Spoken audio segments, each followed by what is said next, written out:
Live. And we are live. Professor Angela Maas, thank you so much for joining us and being the inaugural Menopause Research and Education Fund speaker, kicking off our Masters in Menopause series for this year. So wonderful. Let me give you a brief introduction.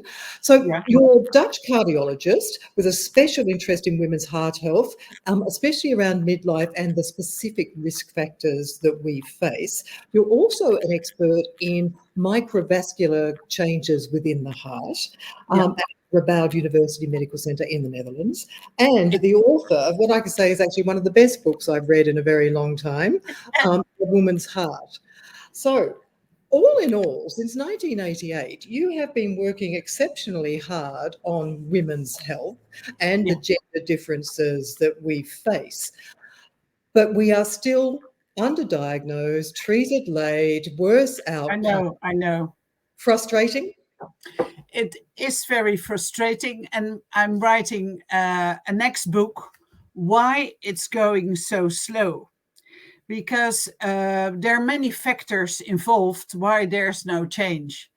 And one of the factors is that medicine as a whole has been set up from the male perspective.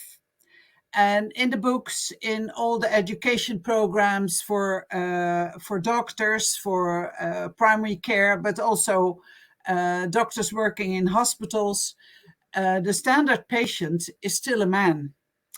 And it's not obliged to do courses in sex and gender differences in medicine.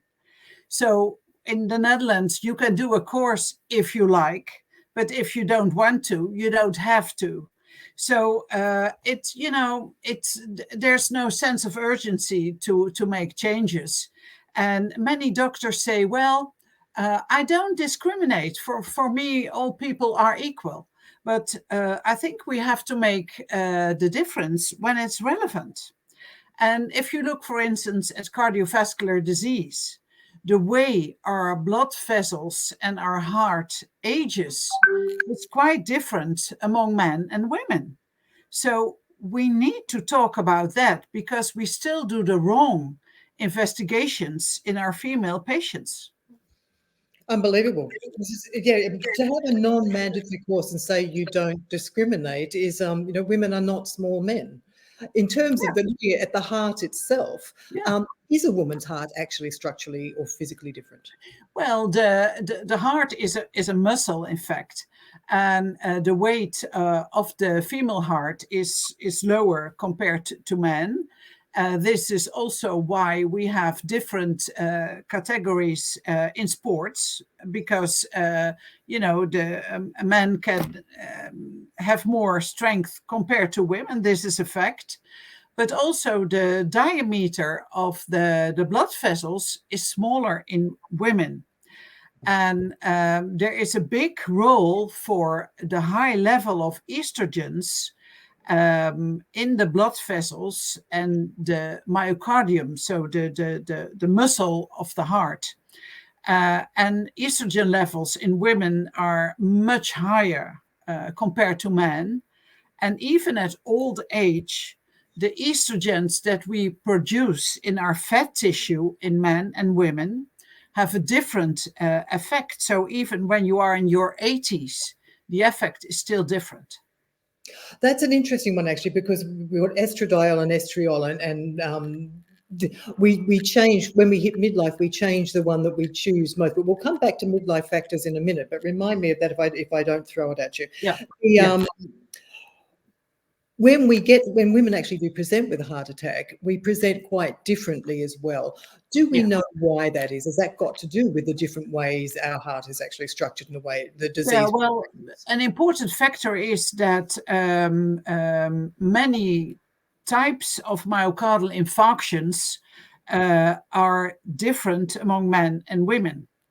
And different underlying causes of a myocardial infarction lead to different symptom presentation. That's one reason. But also women do feel symptoms differently. and women communicate differently. So there are many aspects why their symptoms are different. For instance, if you have a myocardial infarction due to coronary spasm, which happens quite often in women, you will have fluctuating symptoms, a bit crescendo, decrescendo pattern.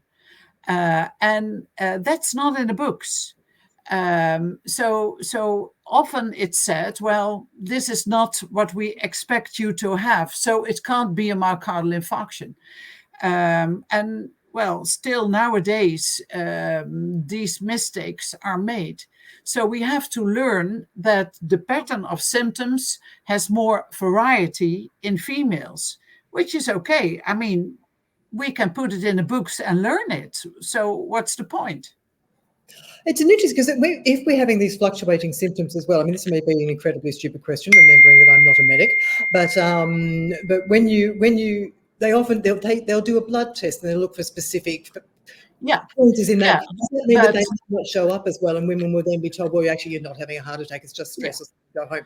Does this in some way to the fact that we're often dismissed and not diagnosed properly? I know, but we have to look for the high sensitive troponin levels, and not only the pure troponin levels. So we have to make different laboratory investigations.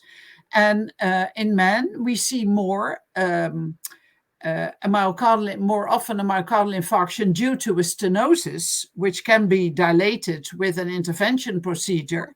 And in women, it's more a myocardial infarction due to non-stenotic cardiac disease. And that also leads to lower levels of the high sensitive troponins.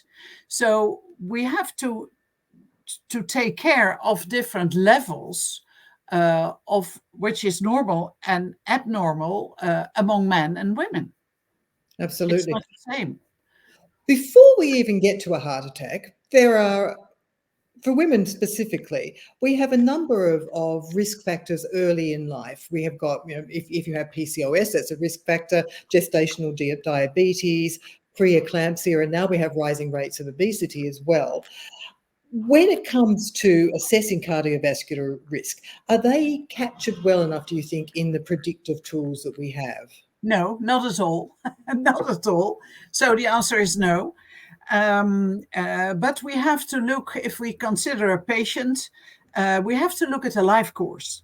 And for instance, also in women having migraines since their teens, for instance, associated with their monthly period, but it can also be separately from this. Those are women who raise their hand at an early age to say that they have a higher cardiovascular risk. And PCOS is a disease of the ovaries, hormonal disturbance with fertility disorders, but also metabolic problems. And those patients are seen by the gynecologist. And if we want to innovate in healthcare, we have to collaborate together. And what you see too much in daily healthcare, that we are in our vertical different specialists. And the life course goes through all those different zones, silos, in fact. So the innovation in healthcare is at a crossroad of different disciplines. And I often go to conferences of gynecologists because I learn a lot about women's cardiovascular health from the gynecologist, not from the standard cardiologist, because they don't know it at all. So I think to ask for female-specific issues is very important. For instance, we are now starting to recognize that an early natural menopause before the age of 40 has a higher cardiovascular risk, whereas an early surgical menopause, when the ovaries are removed before the age of 40, doesn't seem to have a higher cardiovascular risk. Oh, interesting. So this is interesting because early natural menopause may be associated with early aging of the vasculature of the ovaries. Whereas this is not the case when you remove the ovaries by a surgeon or gynecologist, for instance, in women with higher risk for ovary and breast cancer. So there are all kinds of issues during a woman's lifetime that we can ask for. And these are not really risk factors, but we call them risk variables that are important to discriminate at midlife between a low risk and a high risk woman. That's the most important. Absolutely. I'm putting myself out on a limb here for a second because I have a theory. And you mentioned going to gynecological conferences and you're learning a lot from them. Is there something that they can also learn from cardiologists? My theory being this, that if erectile dysfunction is related to microvascular disease, then why isn't GSM vaginal atrophy? Yeah, well, of course, many of the leading doctors are men and more interested in erectile dysfunction than in vaginal atrophy. But I think perhaps a more relevant sign for cardiovascular disease is persistent vasomotor symptoms after menopause after the age of 55. Because the majority of women will have symptoms when entering menopause. That may take 5 to 10 years that they do have symptoms, hot flushes, night sweats, all that kind of things. But if those symptoms do persist when women age after 55 or even after the age of 60, those women have a higher risk for cardiovascular disease. They often have hypertension.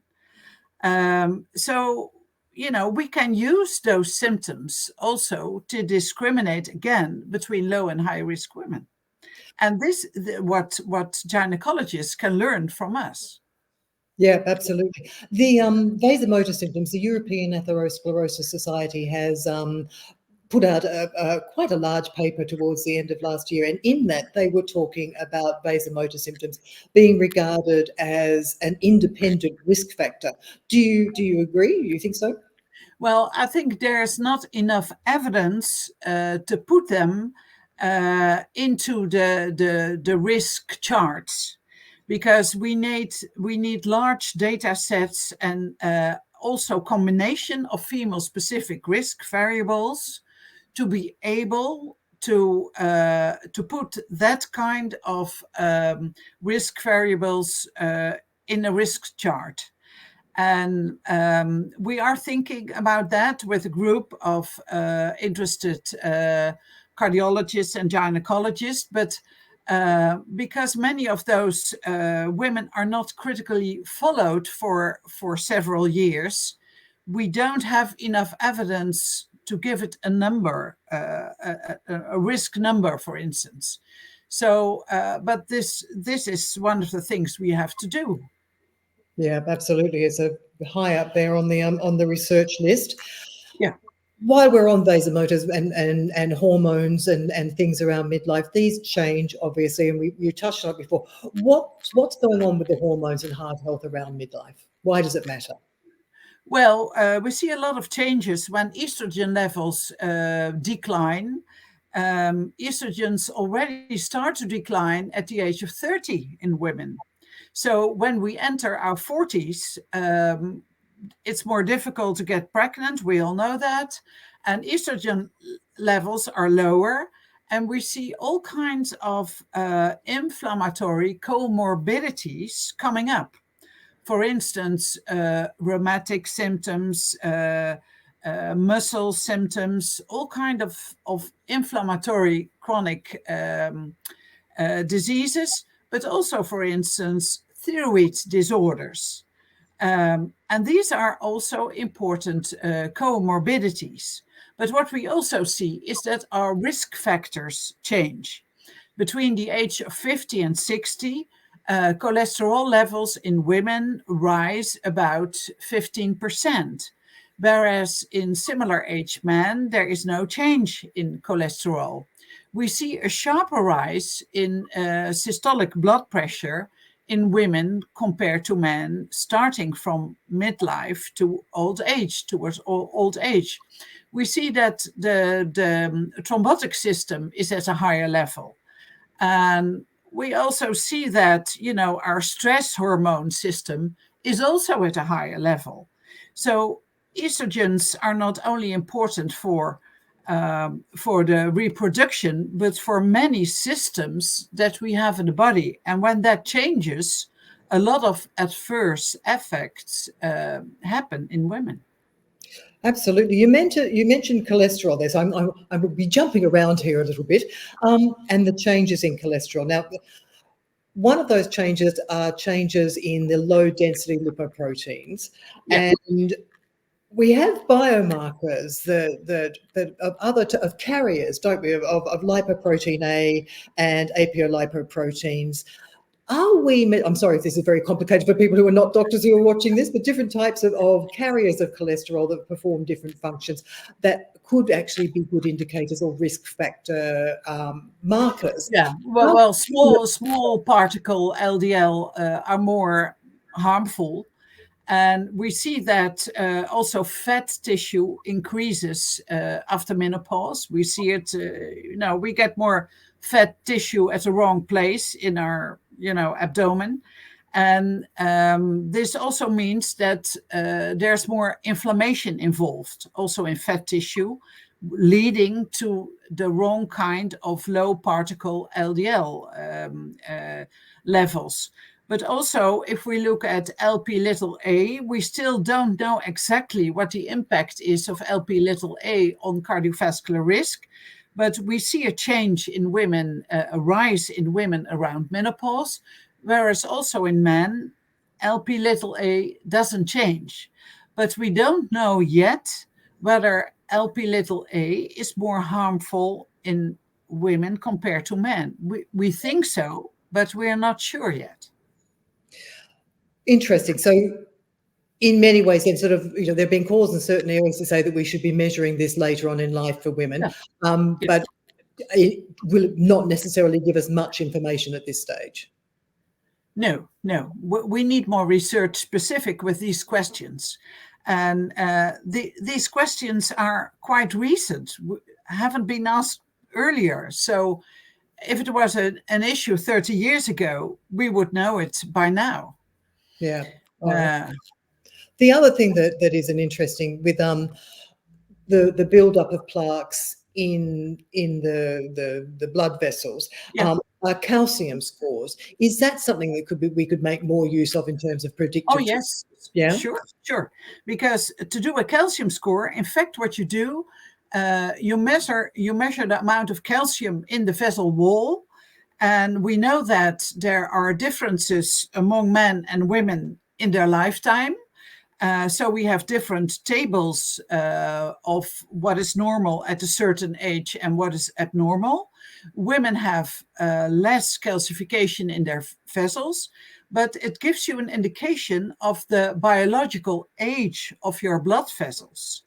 And in high-risk women, the calcium levels will be higher than in, normal or low-risk women. So normally, women shouldn't have calcium below the age of 60 in their coronary arteries. But we know that many high-risk women already have calcium before the age of 50. So it's a very objective and reliable tool to assess whether a woman has a low or high risk at middle age. And this is one of the good things to see and to start prevention timely in those women. Because I think here in the UK, and I correct me if I'm wrong, or anybody else who's listening can correct me if I'm wrong, but normally one wouldn't be done until you've presented with a problem. But would it actually be a quite useful and quite Oh, easy yes. to do earlier? For instance, it can also be useful for gynecologists if they want to decide whether it's safe to prescribe hormonal therapy in a certain woman. But gynecologists don't know this kind of test. But it's done at a radiology department. You don't need a cardiologist.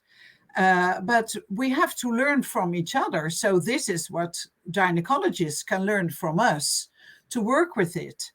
And it's also not very widespread used in cardiology because there's also the financial thing that cardiologists are paid to do a bicycle test. But most bicycle tests are useless in women at middle age.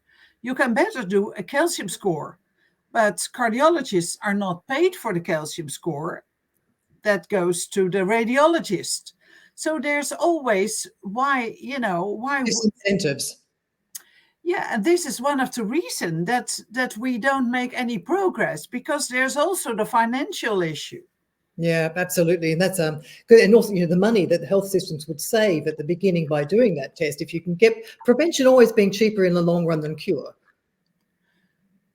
Yes, in the long run, but we don't think in the long run. You see it in politics. Politics is a matter of short run because, the politician wants to be popular and they don't want to look in the future.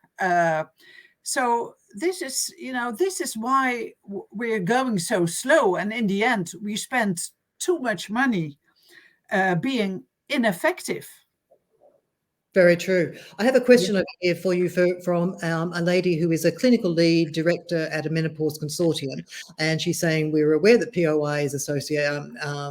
We were aware that POI is associated with other autoimmune diseases. So interesting that the surgical POI doesn't have the same risks. So are we suggesting then that there is an autoimmune factor associated with cardiovascular disease in this group of women?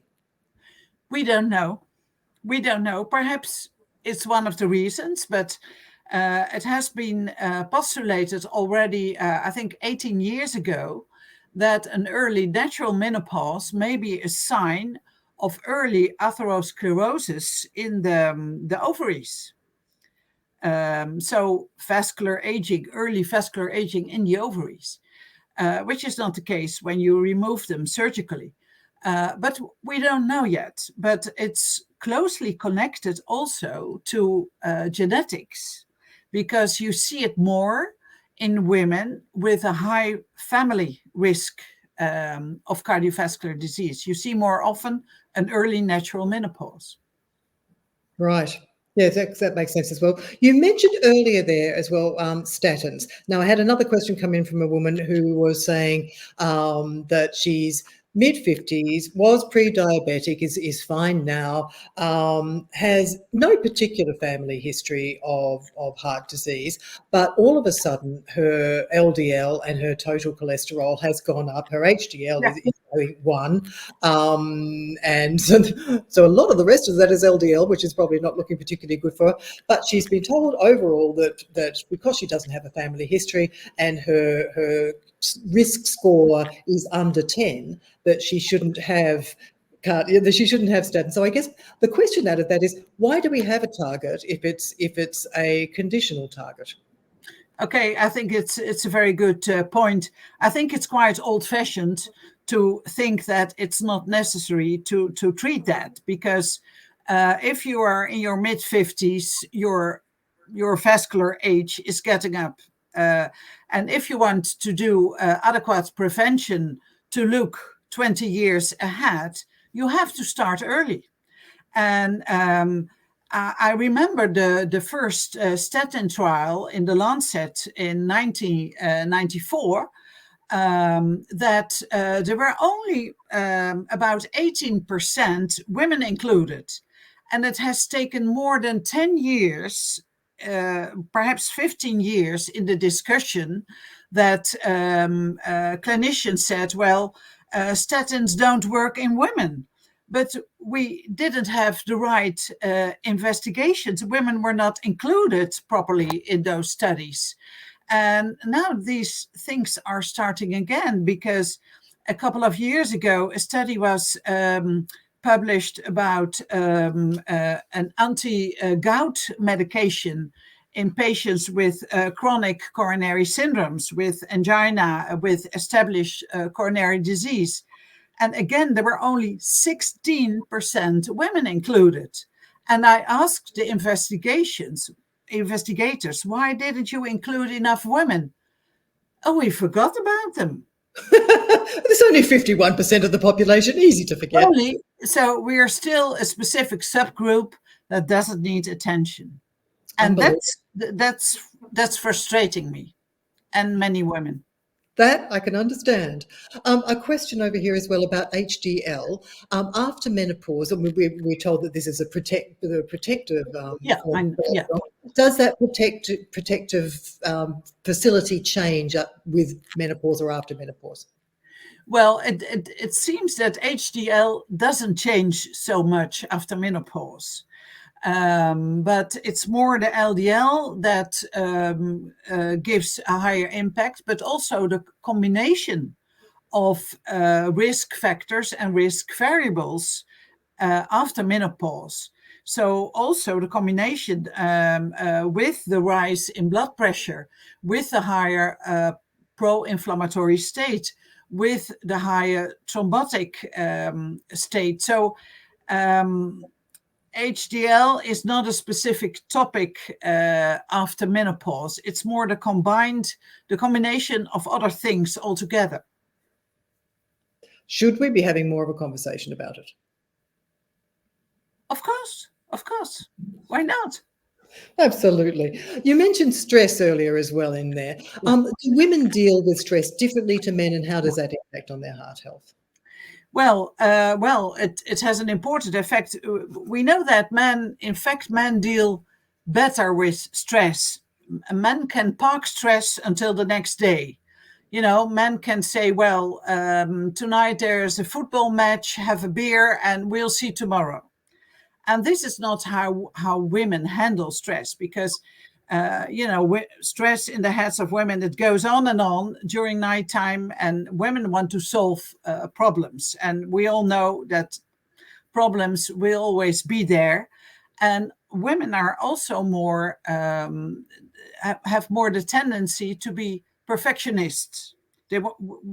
We want to do everything perfect, and we think we have to do everything perfect, and not necessary at all. So leave some things as they are and don't care about it. I think we should have a bit of that attitude. We have investigated stress in coronary, in SCATS patients. These are patients with a spontaneous coronary artery dissection. And we found, we see this kind of myocardial infarction much more in women. 94% of those patients are women. And we have seen that perfectionism is one of the main causes of this kind of myocardial infarction. These are quite healthy women between 40 and 60 with a low risk factor profile, but they do have a chronic stress and a tendency to do everything perfect. So this is quite important also when you want to treat those patients. You also have to focus on stress reduction, because these are young women. Some of those women are 43. They are in the midst of their career development. They have a young family. They still have their parents, perhaps some parents to take care of. And, they want to do everything perfect. And then all of a sudden they get a heart attack. Yes, it's a very sad thing, isn't it? But it's quite fascinating for research. And we only recognize those patients now since about 7 to 8 years.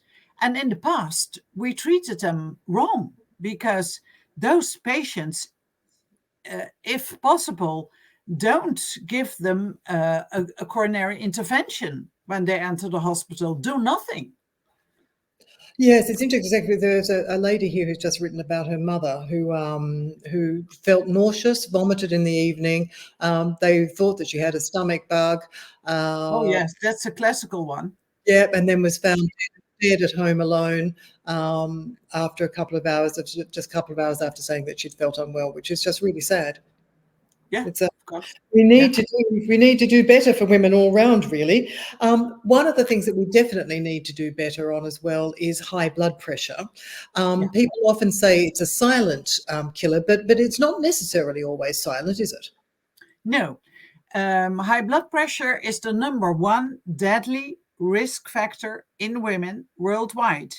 So about 80% of women will have sooner or later hypertension. And if you are above your in your 80s and you have hypertension for 30 years or more, you won't feel it because you're used to it. But the rise in blood pressure at middle age, when you are in your 40s, 50s, or even in your 60s, that gives a change because it may also cause symptoms like hot flushes, sleep disturbances, chest pain, pain between your shoulder blades, headaches, concentration disturbances, all kind of symptoms that we also attribute to menopause. So it may interfere with menopausal symptoms. And I've had so many women with this kind of symptoms and high blood pressure that I treated for their blood pressure, and they told me, well, now I also have fewer menopausal symptoms. I feel better. I have more energy. So this is not a solution for every woman. So there are women really in need for hormone therapy, but in women with these kind of symptoms with high blood pressure, treating high blood pressure is the first thing you have to do. With often, you mentioned that with menopause as well, people will be on their HRT, they're going along quite swimmingly, and all of a sudden they'll find that their hot flushes are coming back, their migraines are coming Yeah, back, yeah, and they'll think, oh, I just need to up my dose of estrogen. Could we possibly be missing the high blood pressure then yeah. by thinking I'm that it is? sure. I'm sure. And I often recommend women, certainly women who had high blood pressure in their pregnancy, at the start or perhaps at the end, uh, and also when high blood pressure is in their family, to buy a device to measure at home. And you can share it with your sisters, your neighbors, or your friends, whoever. And if you have a higher risk to develop high blood pressure when it's in your family, measure it sometimes at home. And for instance, every 2 or 3 months, you measure it at home. It's quite easy to learn. And if it's too high all the time, show it to your general practitioner and ask what can we do about it, because one measurement is not enough for the diagnosis hypertension. And we often attribute elevated blood pressure in women to stress. And this is also often what female patients will tell you when they get in. And when you say, well, your blood pressure is too high. And the women say, well, I had difficulties in finding the hospital, in parking my car, and I had a busy day yesterday, all kinds of arguments and excuses why they have an elevated blood pressure. But realize that, at the age of 60, more than 40, almost 50% women already have high blood pressure. So be honest about it and don't make too many excuses. And I have to say that I use medication for hypertension since I became 50. Yep, yep, me too. But interestingly, this leads me to my next question, which is, again, there are targets. Now, for many years, we were told that, oh, look, as long as if it's around 140 on 90, you're okay. If it goes above that, well, we'll sort of keep an eye on it. And That's as outdated. That's old fashioned. So what should we be aiming for now, and how do we ensure that the message gets through to GPs that that these guidelines have actually changed? Well, grade 1 hypertension now is when you touch 130 over 85. That's what we call grade 1, the start of hypertension. So in fact, you should be below that measure. But, the levels change with aging. For instance, when you're above 70, your systolic blood pressure rises more and your diastolic pressure goes down. So the difference between high and low gets bigger. So from 55 onwards, look, for instance, at the systolic pressure. That's getting more important. And when you're above 75, 140 may be good. You have to take care that at old age that you don't lower the blood pressure too much all of a sudden, because you will drop down, break your hip, and then you have other problems. But if you're 38 and you have a blood pressure of 135 over, let's say, 90, it's far too high at that age. So we also have to look at different age groups. And every 10 years you have a bit different targets. And now the discussion, because at the same level of blood pressure, the damage to the heart, to the brain, and the renal system is higher in women compared to men. Also because the diameter of blood vessels is smaller in women. So there's now a discussion going on whether in the future normal values in women should be lower compared to men. And I think that will happen within a few years' time. I was going to ask you that actually. Should we have lower I think levels so. than But men? the evidence has to grow a bit more. Okay, interesting one. Oh, I just lost my train of thought there, because actually I was so interested in that. Yeah, I know what I was going to ask you, and that was do we also need to work much harder on public awareness that this is an issue for women? I'll give you an example. A new ad has started here. I saw it on television last night with two police officers, one man, one woman, and the whole of the thing was skewed towards the man making sure he goes in to have his blood pressure checked. Are we still thinking of coronary heart disease as really only a man's issue? Yeah, because still in women, coronary artery disease is underestimated. And this is also because women have fewer obstructions in their coronary arteries. So if you look at the big data of patients having had a coronary intervention, a stent or a bypass surgery, we always see 80% men and 20% women. And this gives the wrong perception that coronary disease is a man's disease, and it still happens every day. But what happens more often in women, and then we have 80% women and only 20% men, are functional disturbances in the coronary arteries. And this is what happens at middle age, between the age of 40 and 70. We don't see so many obstructions in women, but we see a lot of coronary spasm in the large vessels, in the microvessels, or a combination.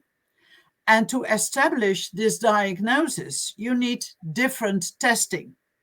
So you need focused testing to establish this diagnosis. And we know that even in the Netherlands, this is done in only a few hospitals. So there are still many cardiologists who can tell you, I don't believe in it. I'm not talking about religion. I'm talking about, ongoing scientific evidence that the pattern of coronary disease is different in women at middle age compared to later age and compared to men. So we need to do a different test to have the appropriate diagnosis when women have symptoms. And what sort of test specifically will we be looking at for those Well, microvascular? it's a quite well. you can learn the test being a cardiologist, but it's an invasive test. So you do a coronary angiogram, and then followed by measuring the resistance in the microvessels, whether it's normal or not. And we have good material, good catheters nowadays to get that diagnosis. We have a good protocol, a very safe protocol. And you also have to provoke spasm in the coronary arteries with acetylcholine. And many cardiologists are afraid to do that. They think it's too complicated, dangerous for the patient. But no, if you have the good protocol, and we've done hundreds of those tests, it's a safe protocol. And, you come up with a clear diagnosis. And this is important because you have to know what is the main issue in this patient. Because if it's spasm in the large arteries, you give different medication than when you have a higher resistance in the coronary microvessels. You start with other medication. So we have to tailor treatment on the appropriate diagnosis. And if you don't come with a diagnosis at all, how can you treat those patients? It's a very good question. Those microvascular changes, and Louise, I will come to your question in a second, and Sally, I will come back to you as well. Those, again, going back to prevention being better than cure, are there lifestyle things that we can do to reduce these microvascular changes as well? Of course, lifestyle is, if you want to treat, lifestyle is always number one, number two, number three. But lifestyle factors cannot prevent us from aging. We do age. And in women having those microvascular dysfunction, we now know that chronic inflammation is one of the drivers of the stiffening of those microvessels. And of course, exercise and healthy diet and keeping up a normal weight is important. But still, when you have this, and there's also the genetic risk, which you can't change, you will get stiffening of those microvessels when you enter your 70s. And that will also lead to more heart failure in women with a stiffened heart. So this is, after 20 years, you get that problem. And, it helps to have a healthy lifestyle, but you won't be able to prevent all consequences. Good point. Now, Louise's question over here is, she's a GP and functional breathing practitioner. She's saying there's a steep rise in sleep disordered breathing as women transition from perimenopause to postmenopause, which is associated with morbidity and mortality. Night sweats are also associated with untreated sleep disordered breathing. How we breathe while she's written quite a long question here. She's how we breathe while we're asleep can influence vasodilation and stimulate parasympathetic responses and reduce blood pressure, or can we breathe in a way that reduces oxygen delivery, causes vasoconstriction, increases sympathetic response, or increases blood pressure? So basically, focusing on breathing better, is that going to influence the way our heart? Well, we know that good breathing exercises, like you can do when you do a lot of yoga, that it reduces stress, and stress has also an impact on your blood pressure.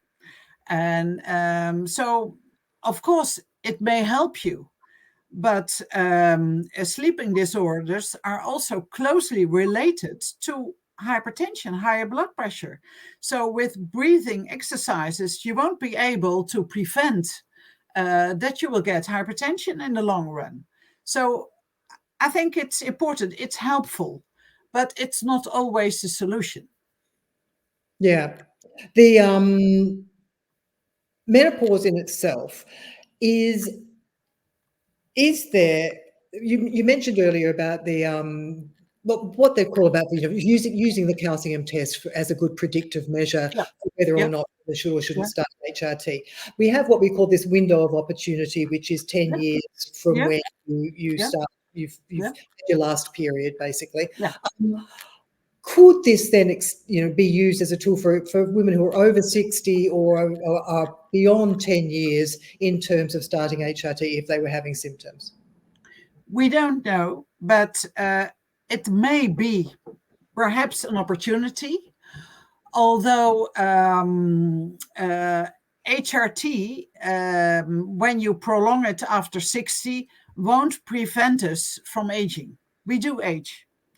And I think important in the 60 plus group is to really be keen on the traditional cardiovascular risk factors, because we know also those female specific risk factors like PCOS and hypertension in pregnancy.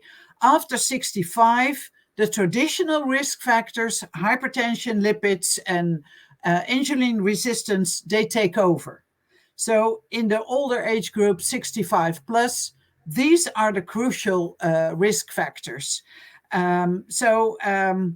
Prolonging HRT, I think sometimes I do it. Sometimes I suggest, for instance, not to have it every day, but a few times a week. And if needed, you can take a year to stop it. Don't stop HRT cold turkey, because not in one moment. You can take a year to stop it, and if you are 60, you can prolong it until 63. But I don't like women above 65 having HRT. That's a bit a disagreement I have with gynecologists, because they think differently about that. But I can't recommend it, because after 65, you are really aging. Your vessels are aging, and I wouldn't do it myself. Interesting, because I guess the theory is that estrogen being theoretically cardioprotective. Not at that age. Not at that age. Not above 60. Not above 60. No. Is it perhaps also the mix then of the estriol as opposed to the estrogen, or do we just not have enough data? Well, in fact, we do have enough data, because the Women's Health Initiative study published in 2002 was on women with a mean age of 67 years. So those women were too old for HRT, and we saw more cardiovascular problems. And of course, the Well, I guess hormones. I would argue that study, they were put on later. They had risk factors beginning, and it's a different type of HRT. Of course. But it's not true that if we prolong HRT above 60, 65, that it's protective. That's not the indication for HRT. We shouldn't do that, because it also affects your thrombotic system. It's not recommended. No. Yeah. No. We are living longer, though. So how do we get these risk factors into, because yes, we do age, we can't avoid that, but to stop me from having to ever come and see you, not that I'd love to come and have a cup of tea with you, but in a professional manner, to stop me from ever having come and see you, what's the best way for patients to actually do that? I have to do something on my laptop. Oh, sorry. That's all right. Oh, I've lost you. She's gone to black. I hope she'll be back. But in the meantime, we were almost done, so I will come back to your question should she pop back. If not, I'm guessing...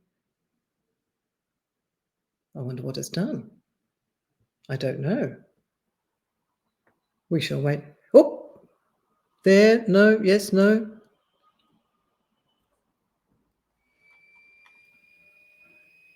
I can hear. I'm back.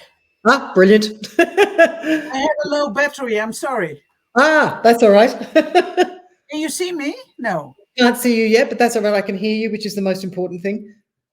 There Okay, you are. I'm back. We're all plugged in and back again. Yes, in terms of for patients, making sure that we don't that we can avoid seeing cardiologists. What's your take home message?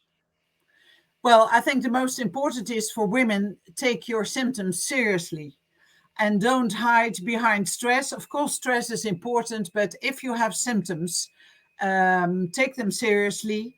And you should expect from physicians nowadays that you get a good answer why you have symptoms. My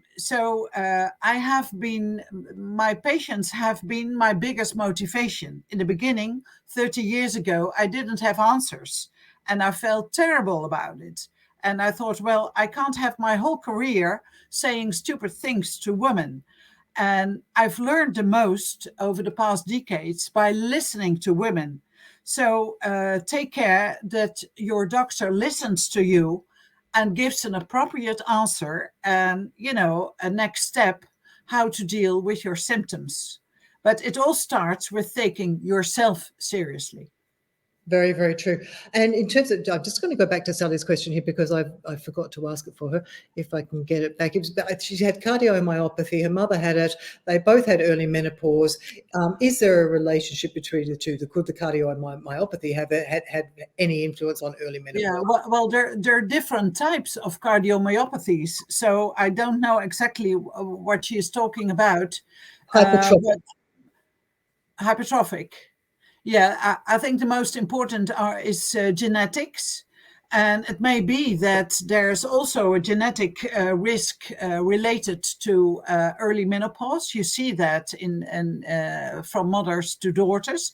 So perhaps she may have several higher risk, but in general, you can't say that a cardiomyopathy is associated with an early menopause. No. All right. Now, you mentioned patients taking themselves seriously. In terms of take-home messages for doctors, what would you be urging them to do with midlife? Well, I would like to invite you to read more about the progress we have made over the past 30 years in women cardiovascular health. And menopausal age is no longer a gray zone in healthcare and also not in cardiology. So learn what the progress that we have made and practice the progress, and that's important. So consider your female patients really as being different from your male patients. Make the difference. Yeah. The in terms of, you mentioned research, so what's next for you? What are you doing research-wise? And you also mentioned you have a new book coming. So what are you up to next? Well, the new book is going about the current culture in medicine, why it prohibits the progress in female health. And that's a very difficult subject. I do it together with a journalist because there are so many factors involved, but also the culture in healthcare and those who are at the top of the chairs of departments, the professors. And everyone says, well, there's so many women going into healthcare, but not at the top. Those who make the decisions, we need more women there. Because women will put women's health higher on the agenda if they have the opportunity. And this also accounts for cardiology. The cardiology culture is not so women friendly. And I remember in the 80s, we laughed at women because they had such stupid symptoms, They were stupid women, and we still are very biased about how we think about women with symptoms. It's a bit, I feel ashamed often. So, this is the book, and I'm doing research on the association between endometriosis and cardiovascular risk. Endometriosis is also a chronic inflammatory disease, And we're now doing a project with a female head of Department of Gynecology, looking at those patients specifically for their cardiovascular risk. We also are testing new devices with a smartphone in women with microvascular disease to reduce their stress as a trigger for symptoms. So all kinds of studies, and I raise money for more research. So I do a lot. You But do. together with other people. Alone, you can't change anything. No, and there obviously you need a small army, I think, to get a lot of this changed. It's A big army. Yeah. well, that's no mean feat for you to tackle in the near future. We can come back to this in 20 years' time, because I mean, if you started in the 80s and 90s, and I remember in this book you were saying how hopeful you were for the future, but then Yeah, but the just progress is too slow. So we need to go faster. And I'm writing about it, what to do. Well, when is that out? Do we know? Well, in fall, I think in October, November, but the first version will be in Dutch. So it will be, if it's going to be translated, I don't know, that will come next year, in a year's time, in English. Yeah. Well, I hope it will be, and I'm sure it will be. Is there anything else, in parting words, you'd like to sort of get across to people? Because I know that you have things to do, like getting that book done. Any parting words? Well, I hope that you learned something from this discussion, and there are still many gaps in knowledge that we have, and good ideas. The best ideas come from the patients, because they bring in what's wrong and what we should learn in medicine. So. And be critical to your doctors. I mean, we're not stupid anymore. So ask them what you want to know. Brilliant. Thank you so much for joining us. Truly appreciate it. And this will, for those of you watching, Tara, you were asking where can you see it? It will save to the Harley Street Emporium YouTube, and I will upload it to the Menopause Research and Education YouTube channel as well. So it will be there as a reference for everybody to watch. Thank you again for being our first Menopause Research and Education Fund Menopause Master Speaker. And hopefully we can talk to you again next time when the new book is out, in Dutch or otherwise. Okay. Thank you, Fiona. Thank you all for listening. Thank you.